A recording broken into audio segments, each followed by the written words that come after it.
வாருங்கள் நண்பர்களே, கோகுலம் ஜோதிடம் அனைவரையும் அன்புடன் வரவேற்கிறது. நாம் இன்றைய பதிவில் பார்க்க இருப்பது ராகு அதிர்ஷ்டத்தை தரும் கிரகம் என்ற தலைப்பின் கீழ் ராகுவின் அமிர்த ஒளி பெற்ற கிரகங்கள் யோக பலன்களை தருவதையும், ராகுவின் அமிர்த ஒளி கிடைக்காத சுக்கிரன் தரும் தீய பலன்களை பற்றியும் இந்த பதிவில் பார்க்க இருக்கிறோம். ராகு ஒரு அதிசய கிரகம். ஆனால் உண்மையில் ராகு ஒரு கிரகமே கிடையாது. ராகு ஒரு குடை வடிவத்தில் ஒரு சக்தி வாய்ந்த ஒளியினை தரும் வடிவமாகவே காணப்படுகிறது.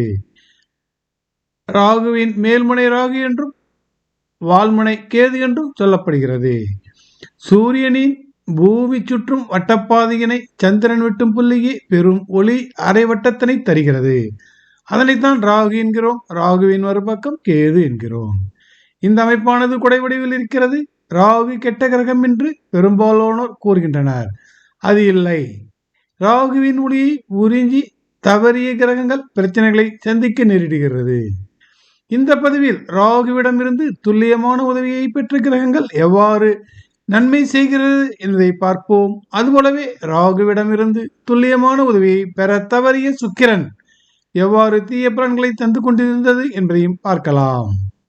உதாரண ஜாதகத்தினை பார்க்கவும். பிறந்தது தனுசு லக்னம். மகரத்தில் சூரியன், புதன், கேது. மீனத்தில் சுக்கிரன்.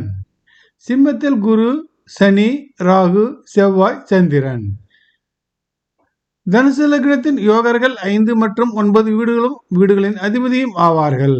இவருடைய ஜாதகத்தில் தனுசு லக்னத்திற்கு 9ஆம் வீடான சிம்மத்தில் ராகு அமைந்திருக்கிறார்.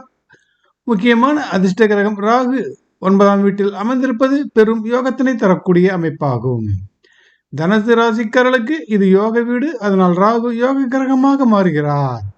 ராகுவிலிருந்து 7வது வீட்டில் இருக்கும் சூரியன் ராகுவிலிருந்து ஒளியை வழங்குகிறார். ராகு சூரியன் தொடர்பானது ராகுவினை பலப்படுத்தி விடுகிறது. அதாவது சூரியன் சந்திரன் தொடர்பில் உருவான ராகு சூரியனின் நேரடி தொடர்பில் வலிமை பெறுகிறார். சிம்மத்தில் அமர்ந்த ராகுவோடு சனி, குரு, செவ்வாய், சந்திரன் ஆகியோர் இணைந்திருக்கின்றனர். எனவே அனைத்து கிரகங்களும், அதாவது சனி, குரு, செவ்வாய், சந்திரன் ஆகியோர் வலிமை பெற்று விடுகின்றனர். அதனால் அவர்கள் சக்தி வாய்ந்த கிரகங்களாக மாறிவிடுகிறார்கள். சூரியன், புதன் மற்றும் கேது ஆகிய கிரகங்கள் ராகுவின் பார்வை பெற்றதால் ராகுவிடமிருந்து பலம் பெறுகிறார்கள். எனவே சுக்கிரன் மட்டும் மீனத்தில் உச்சம் பெற்றிருக்கிறார். ஆனால் ராகுவிடமிருந்து 8ஆம் வீடாக மீனம் வருகிறது. அதாவது சுக்கிரன் ராகுவிற்கு 8இல் மறைந்ததால் ராகுவின் சக்தி மிக்க ஒளியிடமிருந்து யோகங்கள் பெற சுக்கிரன் தவறிவிடுகிறார். சுக்கிரன் மீனத்தில் உச்சம் பெற்றிருந்தும் ராகுவின் உதவி கிடைக்காமல் போனதால் சுக்கிரன் பின்னடைவான பலன்களைத்தான் கொடுப்பார். பொதுவாக இந்த ஜாதகமானது இப்படித்தான் பலராலும் பலன்கள் காணப்பட்டிருக்கும். அது எப்படி என்றில், தனுசுவில் பிறந்தவர்களுக்கு சுக்கிரன் கெட்ட கிரகம். தனுசுவில் கடும் பாவியான சுக்கிரன் 4இல் கடுமையான பலன்களை கொடுப்பார். 9ஆம் வீட்டில் ராகு கெட்ட கிடம். ராகுவினுடன் இணைந்த கிரகங்கள் தீய பலன்களை கொடுக்கும் என்றுதான் பலன்களை சொல்வார்கள். ஆனால் சாதாரணமாக பார்ப்பதற்கு அது சரியாகத்தான் இருக்கும். ஆனால் ஜாதகத்தை தீர்மானிக்க இது ஒரு சரியான வழி அல்ல. சுக்கிரதசா காலத்தில் இவர் தந்தை இழந்தார். சுக்கிரதசையானது இவருக்கு நன்மையாக இல்லை. காரணம் என்ன? தனுசு லக்னத்தின் உதவியுடன் அவருடைய தந்தையின் இறப்பினை கண்டுபிடிக்க முடியாது. இப்பொழுது சுக்கிரனை பார்க்க வேண்டும். ராகுவிலிருந்து மீனத்தில் சுக்கிரன், அதாவது ராகுவிற்கு 8இல் மறைந்திருக்கிறார். ராகு என்ற சிம்மராசியில் இருந்து 9ஆம் இடம் மேஷம் தந்தையை அடையாளம் காட்டும் வீடாகும். இப்பொழுது நன்கு கவனியுங்கள். தந்தைத்தனமான மேஷத்திற்கு 12ஆம் வீட்டதிபதியாக குரு வருகிறார். சிம்மத்தில் 9ஆம் வீட்டதிபதி செவ்வாயும் 12ஆம் வீட்டதிபதி வியாழனும் இருக்கின்றனர். ஆக செவ்வாய், குரு இவர்களே தந்தையின் இழப்பினை அடையாளம் காட்டக்கூடியவர்கள்.